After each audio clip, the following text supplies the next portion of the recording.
Hello everyone, welcome back to our training series on industrial cybersecurity fundamental based on ISA/IEC 62443 framework.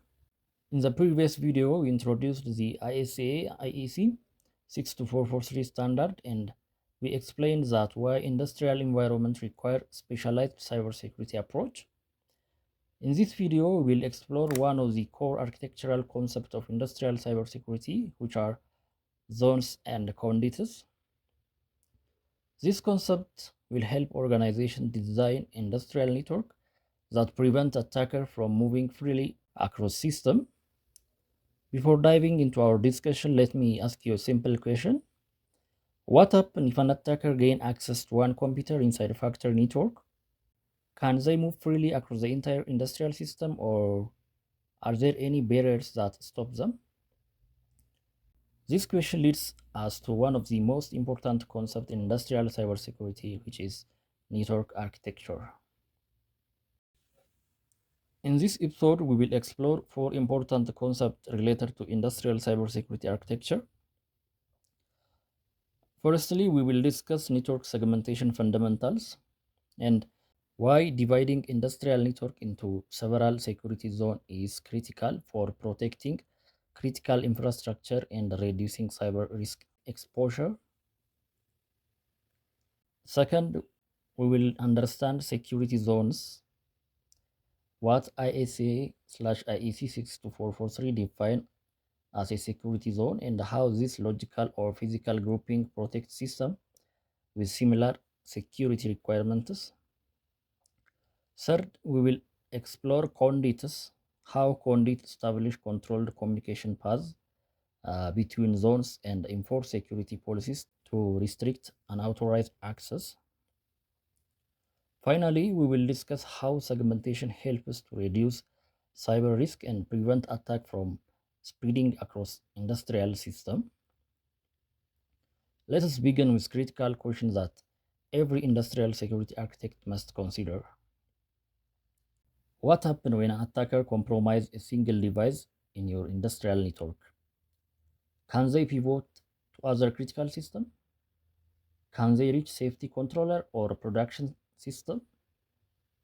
Can they disrupt or halt entire operation? Imagine an attacker successfully compromises a single workstation inside an industrial network. So, what happens next? Can the attacker move laterally to other system? Can they reach safety controller? Can they disrupt production operation? The answer to this depends on the network architecture. If the network is not segmented properly, a single breach can cascade across the entire environment.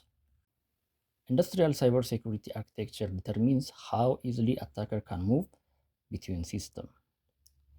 Unfortunately, many early industrial networks were not designed with this type of architecture in mind. To understand why architecture is important, imagine a factory network where every device is connected to every other device. So if an attacker compromises one system, they could potentially reach everything. This type of design is known to be a flat network architecture. Historically, many industrial environments were designed in this way, since many early industrial networks were designed as a flat network. So what are the main behavior of flat networks? A flat network is a network architecture where all devices communicate freely with one another without any segmentation. So there is no segmentation between devices. First, there is no segmentation, meaning that there are no boundary between systems. Second, this network often have minimal access control, allowing user or system to access devices without strong authentication or authorization mechanism. Third, monitoring becomes extremely difficult because traffic flows freely across the entire network. So it's difficult to monitor without segmentation, since identifying malicious traffic or unusual pattern become nearly impossible. Finally, flat network creates a single point of failure. That means one compromised device can expose the entire network to lateral movement and privilege escalation. So if one device is compromised, attacker can move laterally across the entire system. To solve this problem, industrial cybersecurity framework recommend a network segmentation. Now let's move to network segmentation. Before diving directly to the network segmentation session, in cybersecurity, we often rely on a strategy known as defense in depth. Defense in depth means implementing multiple layers of security control rather than relying on a single protection mechanism. If one security controls fail, additional layers still provide protection. In industrial environment, defense in depth include multiple elements such as network segmentation, access control, monitoring and detection, secure system configuration. This layered approach significantly improves the resilience of industrial system. So now let's look network segmentation. Network segmentation divides an industrial network into multiple isolated sections. In simple terms, network segmentation divides industrial network into isolated security zones and each containing system with similar security requirement and risk profile. That means each containing system with similar security requirement and risk profile. Each section or segment contains system with similar risk level and security requirement. So what are the key benefits of network segmentation? First, segmentation limits the ability of attacker to move laterally across the network. That means it limits lateral movement and propagation of an attack. Secondly, it also protects critical systems by isolating them from less secure environments. Third, it will improve the visibility because traffic patterns become easier to monitor and to analyze. The another advantage is that it will improve visibility because traffic patterns become easier to monitor and to analyze. Our framework IEC 62443 formalize this segmentation concept using what it calls security zones. Now, let us see what is security zone.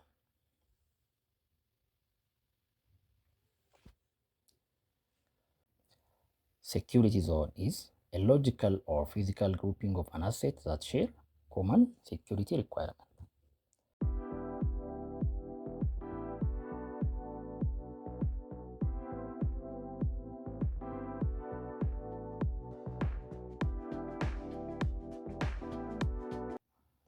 Assets inside a zone typically have similar risk level and perform related operational function.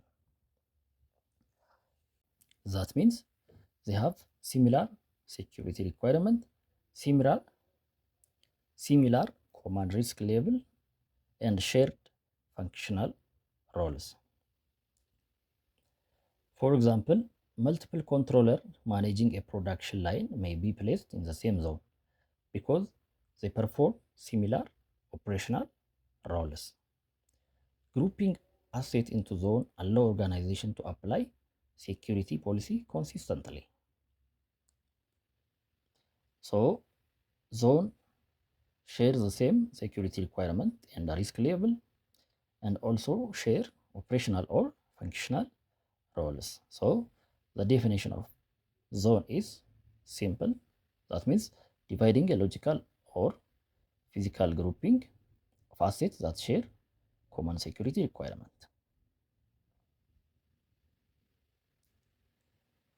In real industrial environment, multiple zones exist depending on system criticality.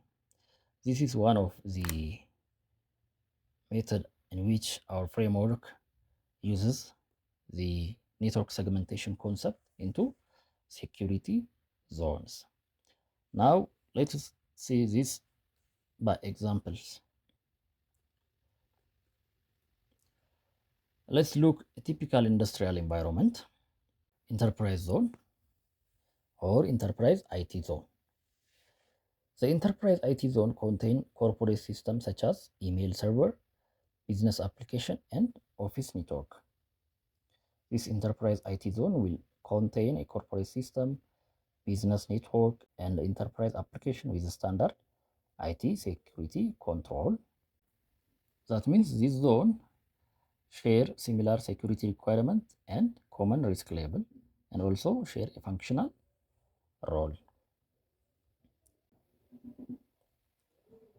Second is operation management zone. The operation management zone includes systems that bridges IT and operational environment, such as human-machine interface and data historian. Operational management zone, which includes human-machine interaction system, historians, and operational database that bridges IT and OT environment. Third, control system zone. This zone contains PLC or programmable logic controllers and supervisory control system such as SCADA, which are responsible for managing the production process. The next is safety system zone. This safety system zone. This safety system represents the most critical layer because they protect human safety and prevent hazardous condition. This will prevent hazardous condition. Safety instrument system or SIS and emergency shutdown system requiring highest protection. The last but not the least, at the lowest level, we have devices such as sensor and actuators that interact directly with physical process.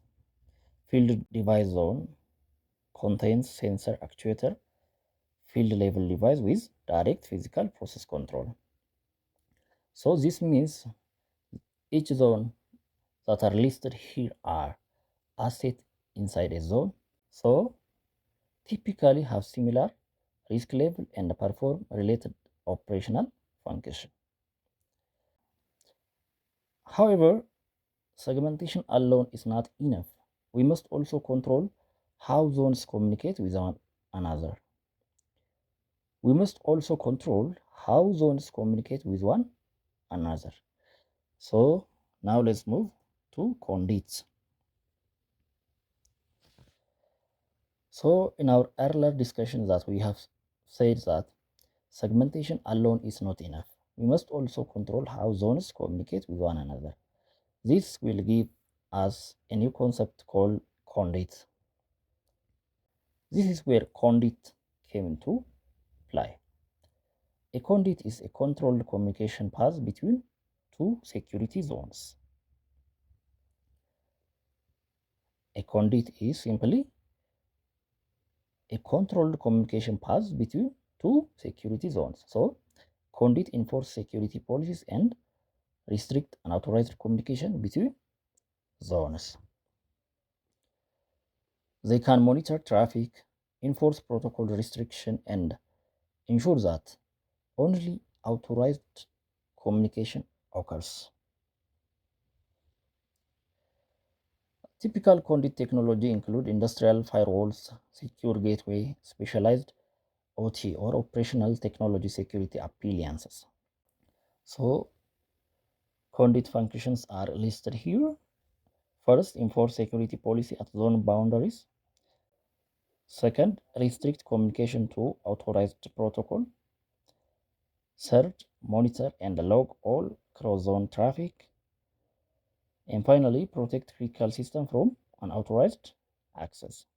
So, as I have already said, they can monitor traffic, enforce protocol restriction, and ensure that only authorized communication occur. So, example will include firewalls, secure gateway, and specialized OT security appliance.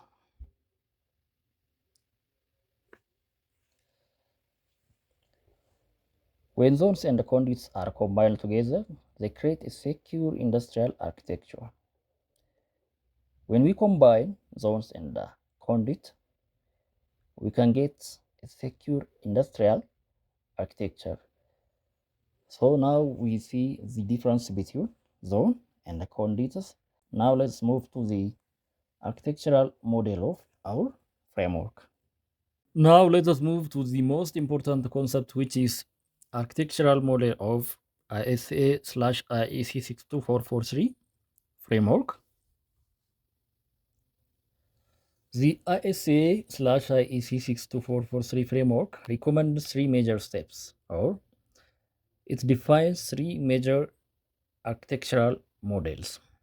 The first is define zones by grouping assets based on risk level and operational roles. So the first is grouping an asset by security requirement, by risk level and functional roles. Secondly, establishing conduit between zones to control communication. As we have already discussed that conduit will help to control the communication paths between two zones. So we need to establish conduit to secure our zones. This is the second steps of architectural model of our framework. Thirdly, enforce security policy at zone boundary. This means implementing security control that restrict unauthorized access and traffic. This model supports defense in depth architecture. That means creating multiple layer of protection that must be penetrated before reaching critical system. In general, this architecture allows multiple layer of protection, which is a core principle of defense in depth security. This layer architecture significantly reduces the impact of cyber attack. So now let's see how segmentation reduces risk. Network segmentation is fundamentally changes how attacker can operate inside industrial network.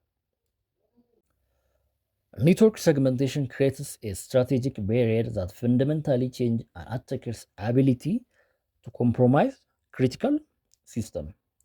So when properly implemented, zones and conduit transform flat network into layered defense architecture. So without segmentation, attacker can move freely between systems. So segmentation restricts firstly lateral movement. It restricts lateral movement. So attacker cannot pivot freely between system. Secondly, it isolates critical control system. That means control system remain isolated from enterprise threats. Thirdly, it makes monitoring more effective. Enhancing monitoring, traffic pattern become predictable and easier to analyze. The last, it helps organization respond to incident more quickly. That means faster response. Incident scope is contained and remediation is accelerated.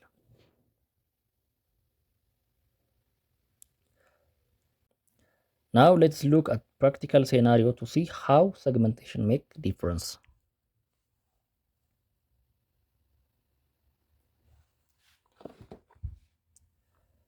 Consider realistic threat scenario involving malware that breaches enterprise IT infrastructure and attempts to reach operational technology system. So we have two architecture without segmentation and with segmentation.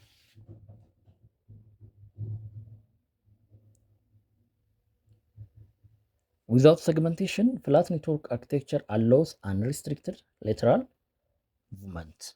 That means there is unrestricted lateral movement, and also malware spreads directly to control system and human machine interaction.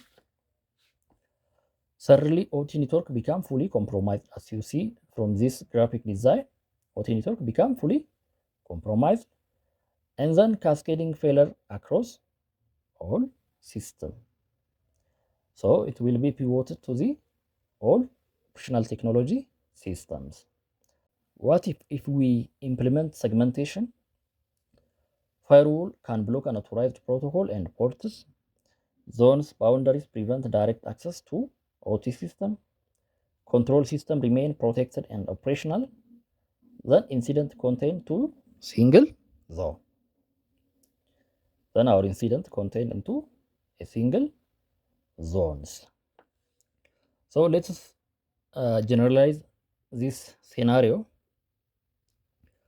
Imagine a malware infection enters the enterprise IT network through compromised workstation. In flat network architecture, the malware could spread directly into operational system. This could allow attacker to access human machine interface or HMIs, manipulate controllers, and potentially disrupt production. However, in a segmented architecture, firewalls and security control block unauthorized communication between zones.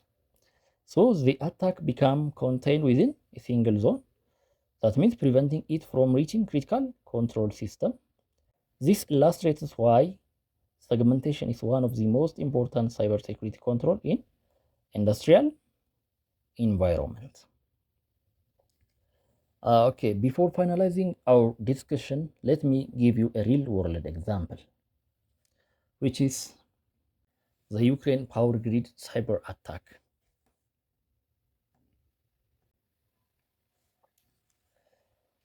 Before directly explaining this cyber attack, let me ask you something. What would happen if cyber attack could remotely shut off electricity from an entire city?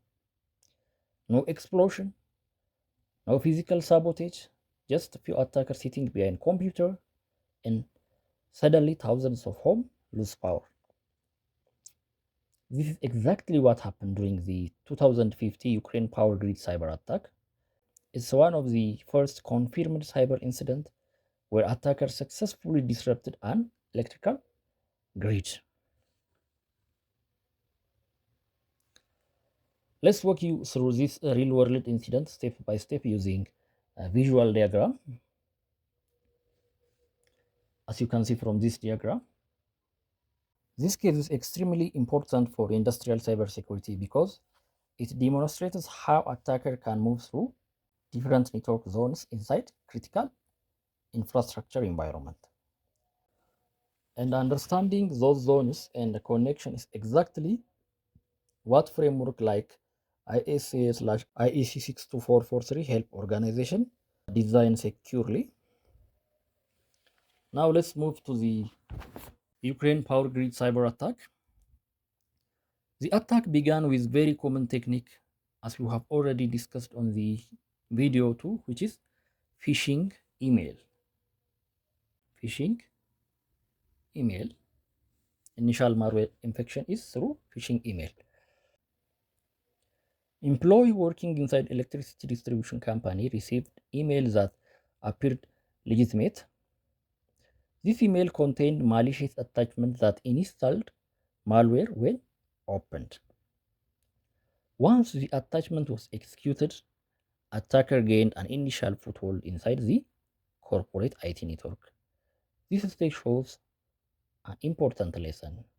Even highly critical infrastructure system can be compromised through simple human-targeted attack through phishing email.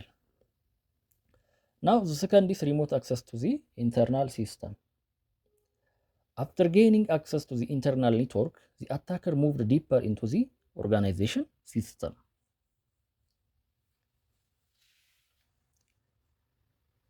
They established remote access connection, allowing them to control compromised machine from the outside network. This remote access allows them to control compromised machine from the outside network. From there, they began exploring the network architecture.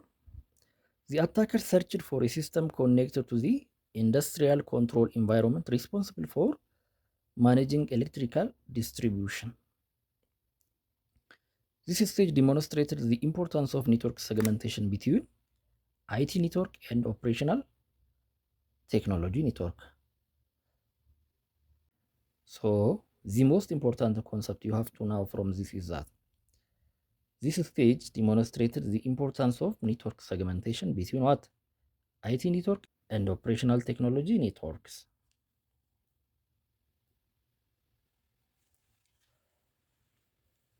Then next, the malware deployment in industrial system. Once attacker identified a system connected to the operational technology environment, they deployed specialized malware. This malware allowed them to interact with what? A supervisory control system, which is a SCADA system used by operator to control electrical substations. So SCADA system provide operator with real-time visibility and control over power distribution infrastructure. By compromising this system, attacker gains the ability to remotely operate circuit breaker and other critical control components. So the next stage will be power grid disruption. Using compromised SCADA system, attacker remotely opened multiple electrical breaker at substation. And then attacker remotely opened multiple electrical breaker at substation. This action interrupted electricity distribution of thousands of customers. In total, more than 230,000 people lost power during this attack. This disruption lasted several hours before operators were able to restore this service. This incident marked the first public confirmed cyber attack that successfully disrupted national power grids. So the real world consequence of this is that. So what is the real world consequence of this attack? The result of this attack were vital. The entire region lost their powers. Then emergency generators were activated and many systems had to be manually restored by engineers. This event demonstrated that cyber attacks targeting operational technology can directly impact public service and critical infrastructure. So what is the main important lesson that we have learned from this attack is that this incident also highlighted several important cybersecurity lessons. First, industrial network must be designed with strong segmentation between IT and OT environment. Second, organization must monitor and control remote access to industrial system. Third, critical infrastructure must implement layered security architectures because these principles are exactly what the ISA/IEC 62443 framework promotes or suggests. So the key question becomes, how do we design industrial network so that attacker cannot easily move between system and disrupt critical operation? To answer that question, we need to understand the concept of security zones conduits, which forms the foundation of secure industrial architecture. At this stage, we have covered the ISA/IEC 62443 architectural model. To reinforce this concept, let's go through several certification style questions. These are designed to help you test your understanding and also prepare you for the IC32 exam format. I recommend you that you pause the video for a moment when each question appears and try to answer it yourself before we review the explanation together. Let's begin with foundational question about the ISA/IEC 62443 architectural model.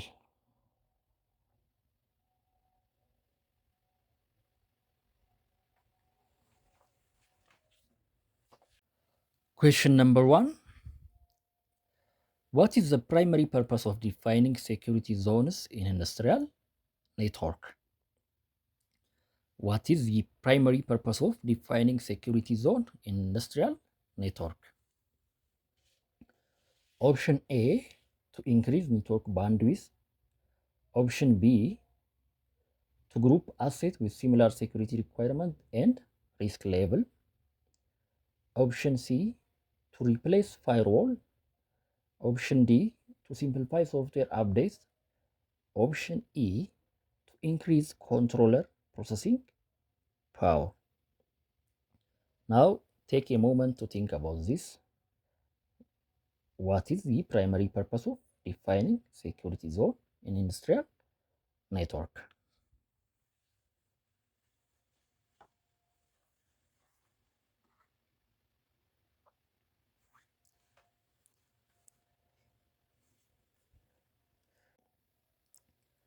The correct answer is option B, that is to group assets with similar security requirements and risk level.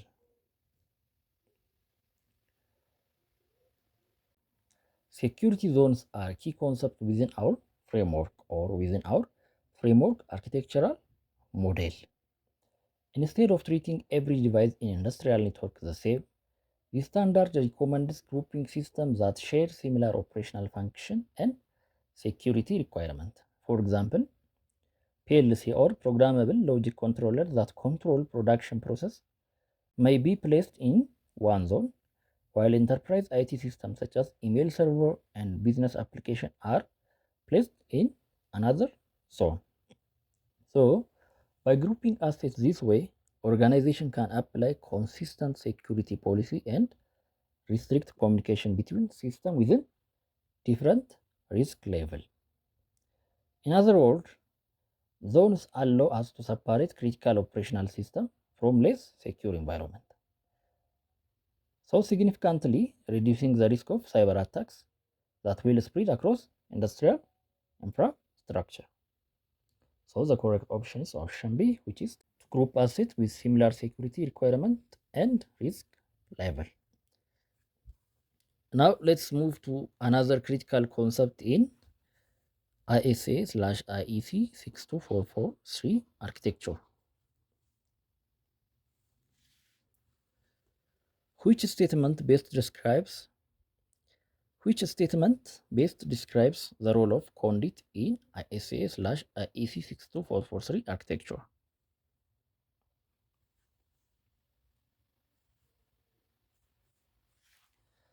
Question number 2. Which statement best describes the role of conduit in ISA/IEC 62443 architecture? Option A, conduit replace network segmentation. Option B, conduit allow unrestricted communication between zones. Option C, conduit control and monitor communication between security zones. Option D, conduit are used only in enterprise IT networks.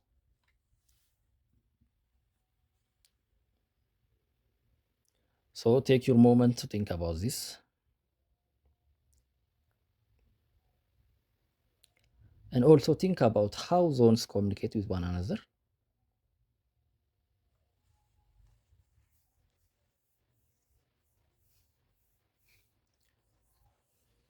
So the correct option is option C, conduit control and monitor communication between security zones.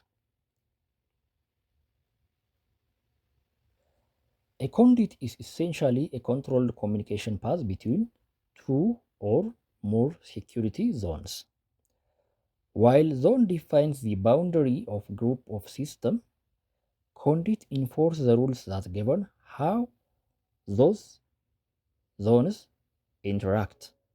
For example, communication between an enterprise IT zone and a control system zone may pass through firewall. That means that only allows specific protocols and authorized connection. This means that even if a device in one zone becomes compromised, the attacker cannot freely communicate with system in another zone. Conduits therefore act as security gateways that enforce policy and monitor network traffic between zones. Now let's move to the next question, which highlights one of the biggest cybersecurity risks in industrial environments. What is one major security risk associated with flat industrial network? What is the major security risk associated with flat industrial network? This is a scenario that we have discussed in this session. So, what is the major risk associated with flat industrial network? A. Increased device performance. Option B. Limited communication between devices. Option C. Attackers can move laterally across systems with minimal resistance. Option D. Reduced network visibility. Option E. Automatic system isolation. Consider how attacker moves through network. Take your time and think about how attacker moves through networks. So the correct option is option C. Attacker can move laterally across system within minimal resistance. Flat network architecture allow all devices to communicate freely without any segmentation. In this type of environment, once an attacker compromises a single device, they can often move laterally across the network to access other systems. For example, if an attacker compromises a workstation, they may be able to reach supervisory control systems, PLC controllers, and other operational devices. This is exactly why modern industrial cybersecurity architecture rely heavily on segmentation through zones and conduits.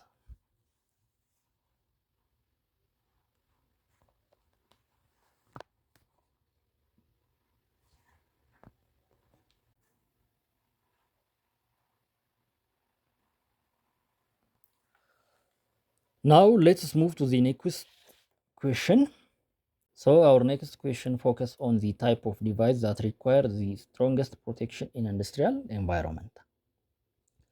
Question number 4 says, which industrial component is typically protected within high security control system zone?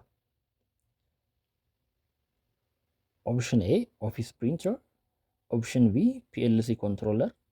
Option C, email server. Option D, corporate database. Option E, web server. Think about which system directly controlled industrial process.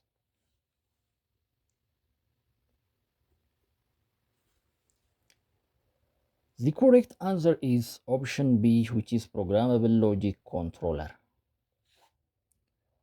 Programmable logic controller or PLC are responsible for controlling physical processes such as manufacturing equipment, turbines, and production lines.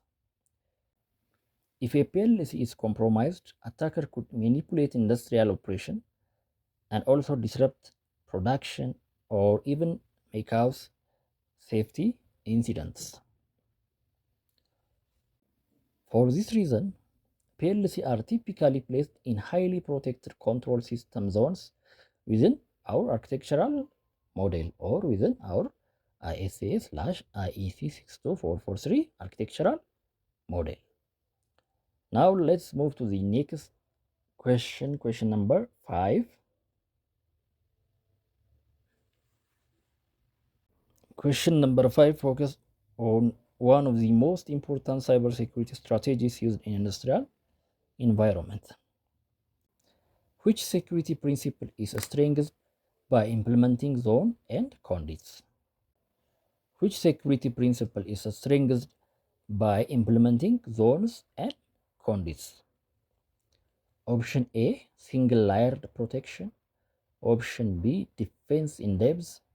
Option C, centralized authentication only.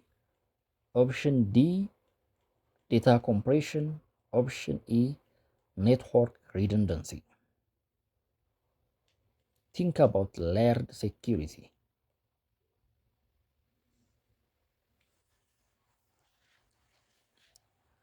The correct option is option B, which is defense in depth. Defense in depth is a strategy that uses multiple layers of security control to protect system. Instead of relying on a single firewall or security control, organization deploy several protective layers such as segmentation, authentication, monitoring, and access control. Zones and conduits contribute directly to defense in depth by creating multiple boundaries that attacker must bypass before reaching critical system. Now let's look at real world scenario.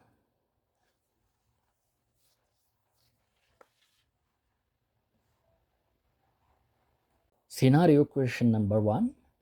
A manufacturing company operates its industrial network using a flat architecture. An attacker compromises a workstation in the corporate IT network and later reaches control system servers and PLC. Which architectural control could have prevented this attack from spreading? So, which architectural protocol in our framework could have prevented this attack from spreading? Option A, increasing network bandwidth. Option B, implementing zone-based segmentation. Option C, updating Office software. Option D, installing additional sensor. Option E, disabling network monitoring. So, which architectural control could have prevented this attack from spreading? The correct answer is option B, which is implementing zone-based segmentation. If organization had segmented its network into zones, communication between enterprise IT system and the control system would have been restricted. Conduits such as firewall would have enforced strict communication policies preventing the attacker from accessing industrial control system.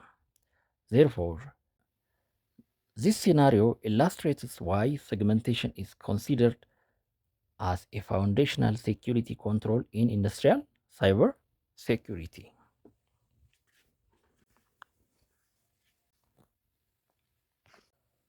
Now let's move to the last scenario question, scenario 2, the last but not the least. Let us look at another practical architectural problem. An industrial facility implements several security zones, separating enterprise IT system from control system networks. However, communication between zones remain unrestricted because no security control exists as the boundary, which ISA IEC 62443 concept is missing from this architecture. Option A, security policy. Option B, conduits. Option C, asset inventory. Option D, patch management. Option E, data encryption. I think this question is very easy since we have already described this concept throughout this session. So the correct option is option B, which is conduits. While zones define the boundary between group of systems, conduit enforces the security control that regulates communication between them. For example, without conduits such as firewall or gateways, zones become meaningless because system can still communicate freely. Therefore, zones and conduits must always be implemented together to achieve what? Effective industrial network segmentation. Excellent work reviewing this question.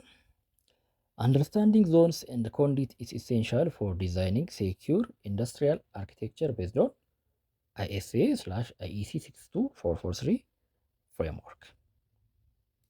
So now let's finalize our concepts that we have already discussed in this session.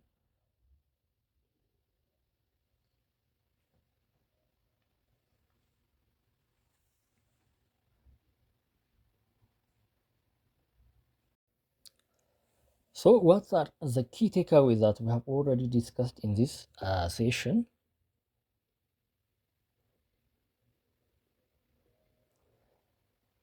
Our framework provides systematic approach to industrial network security through architectural segmentation principle. So the first thing that we have discussed is network segmentation. Segmentation provides or divides infrastructure into logical security boundary based on risk and function or roles. Secondly, we've seen about security zones. That means grouping system with similar security requirement and trust level. And third, we have seen about controlled conduits, the purpose and the use of conduits, since conduit define explicit communication paths with authorized protocol and access roles using various techniques. And for this risk-based architecture, we have discussed three-way approach of our architectural model, which designs security control proportionate to the asset criticality and threat exposure. So this foundational principle enable defense in depth strategies that protect critical industrial system from evolving cyber threats while maintaining operational availability, because our availability is our major concern.